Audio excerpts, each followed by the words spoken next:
नमस्कार मित्रांनो, गेल्या रविवारी आपण एक गेट टुगेदरचा कार्यक्रम घेतला, पण त्यावेळी मला भाषण करण्याची संधी नाही मिळाली. मी एक छान असं भाषण तुमच्यासाठी तयार केलेलं होतं, तर ते भाषण मी तुम्हाला आता प्रस्तुत करत आहे. नमस्कार मित्रांनो, आपण कधी विचार केला आहे का 20 वर्षापूर्वी जसं आपलं जीवन हे आनंदी, सुखी आणि निरागस होतं, तर ते आज का नाही आहे? जसं प्रत्येकाने सांगितलं की 20 वर्षापूर्वी आपण किती सुखी होतो किंवा आनंदी होतो किंवा जे आपलं आठवणी सर्वांनी सांगितल्या.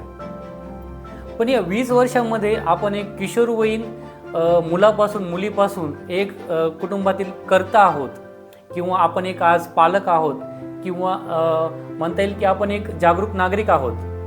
या जबाबदाऱ्यांचं ओझं कुठेतरी आपल्याला जाणवतं आणि जीवनाचा आनंद गमावल्यासारखं होतं. आपण प्रत्येकाने 10वी पूर्ण केली, त्याच्यानंतर सर्वांनी वेगवेगळ्या क्षेत्रामध्ये त्यांचं कॉलेज पूर्ण केलं आणि आपल्या वेगवेगळ्या वाटा निवडल्या. काही जण शहरामध्ये जाऊन नोकरी किंवा व्यवसाय करत आहेत, तर कुणी कुटुंबाच्या आवश्यकतेनुसार शेती किंवा व्यवसाय हे ते ग्रामीण भागात राहूनच करत आहेत. पण जे ग्रामीण भागामध्ये आहेत त्यांना नेहमी वाटत असतं की आपण शहरामध्ये जावं आणि खूप आपण जास्त पैसा कमवता आला असता आपल्याला, आपण आणखी सुखी झालो असतो. आणि शहरामध्ये जे आहे त्या व्यक्तींना वाटत असतं की आपण थोडाफार पैसा कमवायचा, ग्रामीण भागामध्ये जायचं किंवा आपल्या गावामध्ये यायचं आणि शेती घ्यायची आणि निवांत जीवन जगायचं. चला मी तुम्हाला एक गोष्ट सांगतो की एक छोटीशी पण अर्थपूर्ण गोष्ट आहे. एका समुद्रकिनारी एक छोटंसं गाव असतं आणि तिथे एक मच्छीमार राहत असतो. तो सकाळी उठत असतो, मासे पकडण्यासाठी जात असतो, ते मासे विकतो आणि दुपारी त्याच्या कुटुंबासोबत वेळ घालवतो आणि संध्याकाळी मित्रांसोबत वेळ घालवत असतो. एक शहरामध्ये राहणारा एक व्यापारी असतो, तो रोजची कटकट, दुकानाला जा अशा पद्धतीने तो वैतागलेला असतो. तो मग समुद्रकिनारी फिरायला जायचं म्हणून त्या गावात तो फिरायला जातो. योगायोगाने त्या मच्छीमार आणि त्याची ओळख होते. तर तो व्यापारी त्या मच्छीमारासोबत बोलायला लागतो, त्यांच्याशी चांगल्या गप्पा होतात दोघांच्या.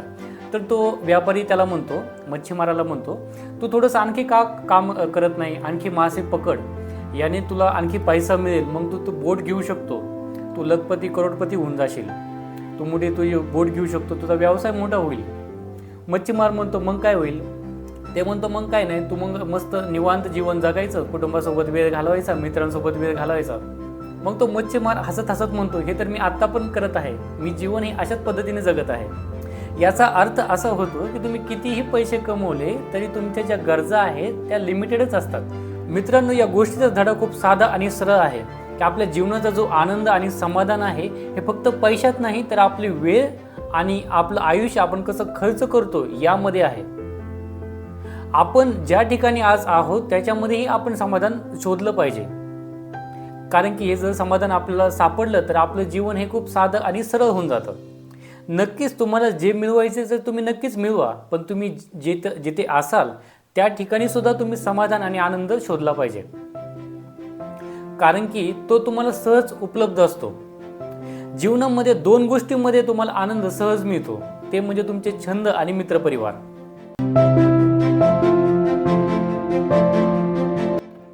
सफलता के पीछे मत भागो, काबिल बनो, हे आपण 3 इडियट्समध्ये पाहिलंच आहे. शाळेमध्ये असताना आपल्या मार्क्सला खूप महत्त्व होतं, पण शाळेचा उद्देश हा मार्क मिळवणे नव्हता, तर बुद्धिमत्ता, सृजनशीलता आणि मानवता अशा पद्धतीचे गुण विकसित करणं हा होता.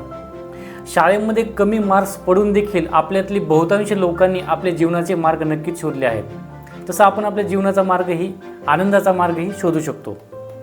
शाळेमध्ये असताना कुणाला किती मार्क पडले याची चर्चा असायची, पण आज जी चर्चा असते ती एक वेगळ्या गोष्टीची, की ती म्हणजे कोण किती कमवतो याची. आपण किती पैसा कमवतो यापेक्षा आपण कसं जीवन जगतो याला महत्त्व आहे. आज बऱ्यापैकी सर्वांच्या हातामध्ये पैसा आला आहे, पण तरीही आपल्याला हवं तसं जीवन जगता येत नाही, कारण की आपल्याला नेमकं जीवनाकडून काय हवं आहे हे आपण कधी ठरवलेलंच नाही आहे. साधारण लोकांकडे ज्यावेळेस पैसा येतो त्यावेळेस ते सुखसुविधा विकत घेतात. ते गाडी, बंगला, वॉशिंग मशीन अशासारख्या गोष्टी त्या विकत घेत असतात. पण समजूतदार व्यक्ती ज्यावेळेस त्याच्याकडे पैसा येतो ते वर्तमानाचा आनंद घेतातच, पण भविष्य देखील सुरक्षित करत असतात. पण शहाणी माणसं हे स्वातंत्र्य विकत घेत असतात.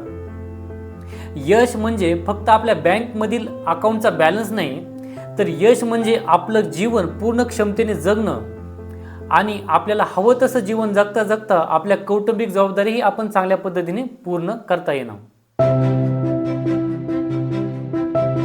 भारतातील सरासरी आयुर्मान हे 70 वर्ष आहे आणि आपलं साधारण वय हे 35 वर्ष आहे. म्हणजे हा कार्यक्रम एक इंटरव्हल सारखा धरा आणि यानंतर आपल्या आयुष्याची सेकंड इनिंग सुरू करा.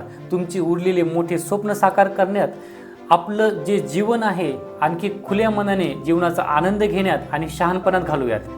कोण किती कमवतो याची स्पर्धा करण्यापेक्षा कोण किती सुंदर पद्धतीने जीवन जगतो याची आपण स्पर्धा करूयात. खूप सिरियस पीस झालं का? मोहसिन म्हणतोय कहना क्या चाहते हो. तर एकाच वाक्यामध्ये फक्त पैशाच्या मागे लागू नका, जीवनाचा आनंद घेत घेत जगा. धन्यवाद.